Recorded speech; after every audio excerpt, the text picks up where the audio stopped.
Where do we start? Where do you start?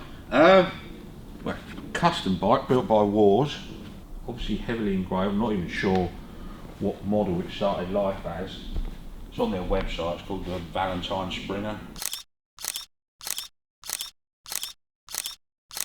And obviously an awful lot of engraving everywhere.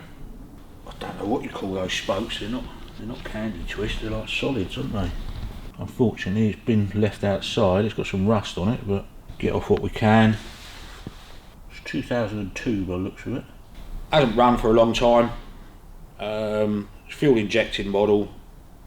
Ben said that the fuel pump doesn't work, which is inside the tank, so you have to take all this off, and there's a twisty bit there and you hook out the fuel pump and get it all from there. We can have a look at that in a minute. Battery's dead, so get that out later and give it a charge up. Apart from that, put some fresh fuel in it, it'll probably go. There's no reason why it shouldn't. Has he had it running recently? Said he did have it running off of carb cleaner or something.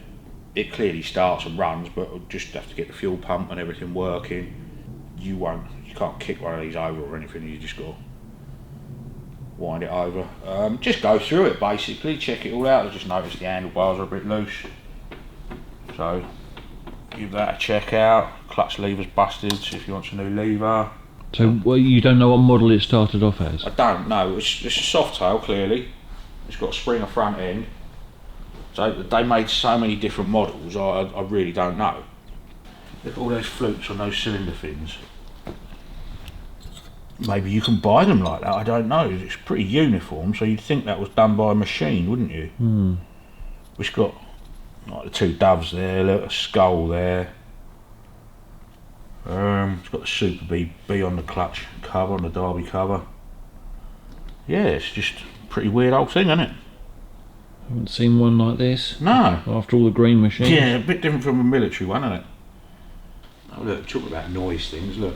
25 kilowatt variant. 95 decibels at 3000 revs a minute. The 35 kilowatt variant is 93 decibels at 2505 revs a minute. Yeah, so it's got a Springer front end. Don't quite know what's going on with these. If you look at it, obviously you've got a headlamp, but these to me look like they're pointing over there. They are lights, or are they decorative? Or No, they're lights, I think. Let's put some power, see if we can get any power in it. Just having a look at those. Diamante skull keys. Oh yeah, there is. Anything on? Well, not all of them though. Like that's on main beam. That's on dip beam. So they must just be side markers of sorts, mustn't they? I think they're just a bit of LED decoration. I don't think there's much light coming out of them, to be honest. No. Oh! Yeah, it's because the battery's flat. Because that's what they call a proximity alarm. Okay. So if you haven't got that on you, the bike won't start. Yeah. Which is why a lot of these get nicked in America. Because they have their panniers, they put their keys in their jacket, and put their jacket in the panniers, and you can just get on it and start it. Yeah. Need to fully charge the battery, because these things, if the batteries aren't charged, they just go doolally.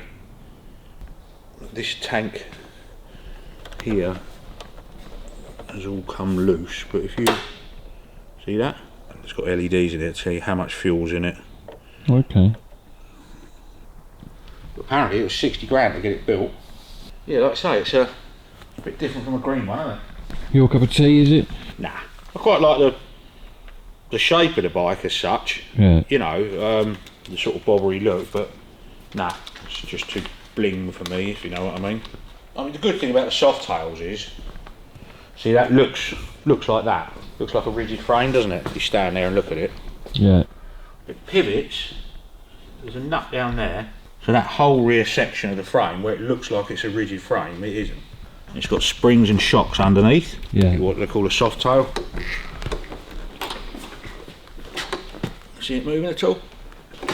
Yeah. So that's your softail, Springer front end. So even though they look like a rigid, like I say, they're a softail, which I believe are actually quite comfortable because you can alter all the rates on them. Yeah, I think there's 2 shocks underneath. That one and that one. Okay. Yeah, that's basically your suspension, so you can set them up going down and recoil, rebound, you know. I think it's got all pretty standard Harley parts on it. Yeah. Interesting. Yeah.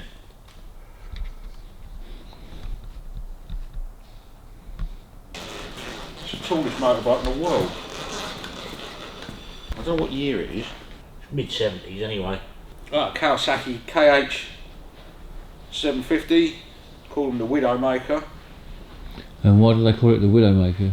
Because they do not handle and do not stop, and they go very, very quick. One of the first sort of true 2-stroke superbikes. These are like quick. They do 0 to, I do a quarter mile in 12 seconds, I think. Top out about 120 mile an hour, but they get you there very, very quickly. Yeah. It's pre what they call power valve days.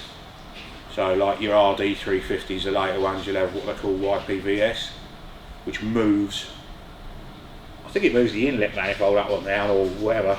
Basically on a 2-stroke, you've got your inlet and your exhaust, yeah? Okay. The closer you can get them without crossing will give you your ultimate performance, but it gives you what they call a power band, so it'll ride around like a 50cc moped until it all starts working, and it'll take off like a rocket. Yeah. So this is one of those. It hasn't got the power valves in it. It's got no reed valves. Just pure on or off 2-stroke power.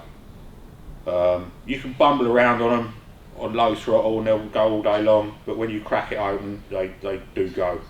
It's a later model one, so it's got the auto lube, which is good. You don't have to pre-mix your fuel and oil for the 2-stroke. It's all, you've got a tank under there. Front brake shot, so we've got to do something with that. Probably change the brake lines, rebuild this caliper, see it's damaged the disc there, so we'll have to have a look and see what's going on. Should only have, originally they only had 1 front disc, so that's had a twin disc conversion. Yeah, quite a desirable bit of kit now. Proper 70s purple. I would say it's mid-70s, it hasn't got a, don't know if there's anything under the seat that tell you. No, nothing written there. Should have a little tool roll under there.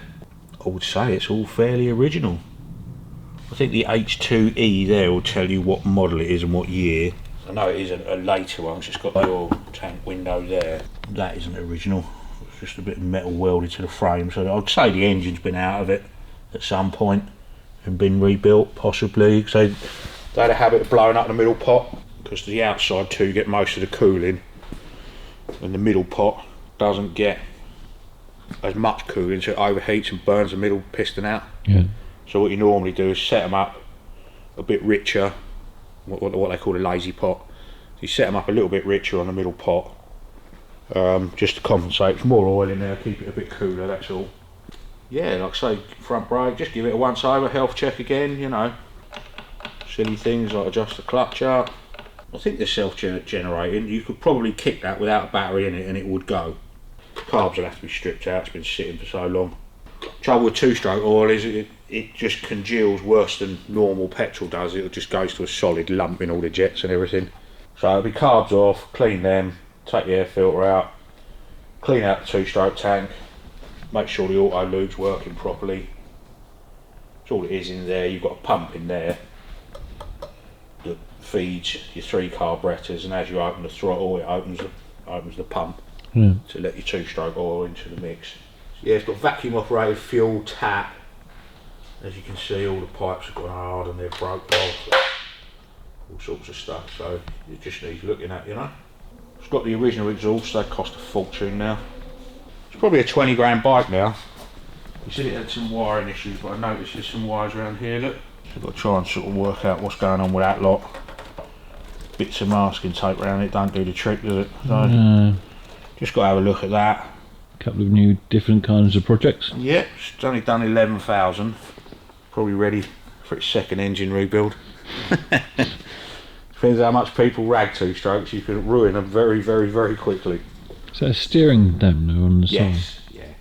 Like I say, they did everything they could to try and make them handle, but they really do not handle. Is there any particular, is this a design fault or? just what it was, I suppose. Back in the day, they put a very, very potent engine in a frame that basically can't handle it. You know, I mean, the racing ones of these are fearfully fast. I mean, seriously quick. But they threw the frame away and made their own frames or whatever, you know. A lot of drag bikes use these as well. Getting all the carburettors apart, yeah, because obviously you've got to pull them off of there. They're all your overflows. But these are normally rock hard. But these are nice and soft, so you can just pull them out of the way, and then your carburetor, normally when they're rock hard, they're just such a pain to get out and getting them back on. But they're all nice and soft and squidgy, so that'll come off nice and easily.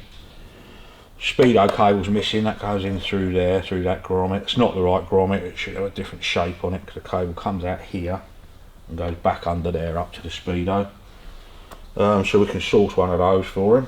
Put spring on the brake light's missing, so we'll have to do that. Get some oil down the bores and kick her over a fair bit, just to make sure she's sealing. So why does the oil in two-stroke congeal so badly then? Is it just a different kind of oil? Yeah, just the way it is. And if you, I mean, the favourite in quotes racing oil is Castrol R, but that's a vegetable based oil. You can't put a mineral based oil with it, that just congeals straight away. Basically whatever that's had run in it, you need to keep it on that. Yeah. And the two-stroke, as it dries out, the oil's obviously heavier than the petrol. The petrol evaporates and just leaves all the two-stroke oil to go rock hard. I think what we'll do is find the battery, which is probably in there, get that off, get it charged up, and just go through the wiring on this first, I think.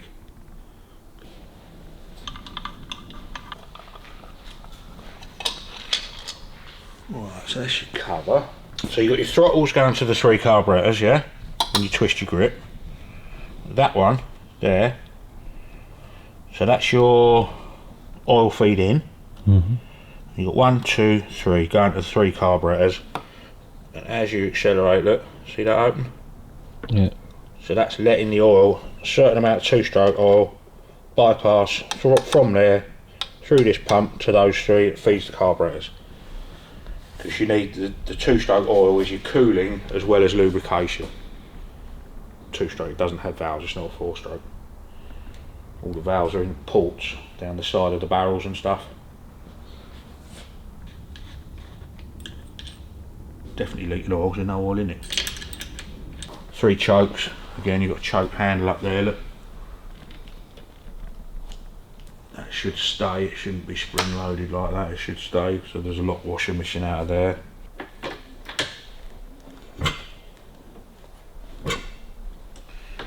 Yeah, not looking forward to kicking that one. We'll have to get it on a ramp and strap it down, because I'll never get on it, it's too tall. This looks very, very tall, but looking at pictures of them, they are quite tall, I think. Is it the bike that's too tall, or? Yeah, funny guy.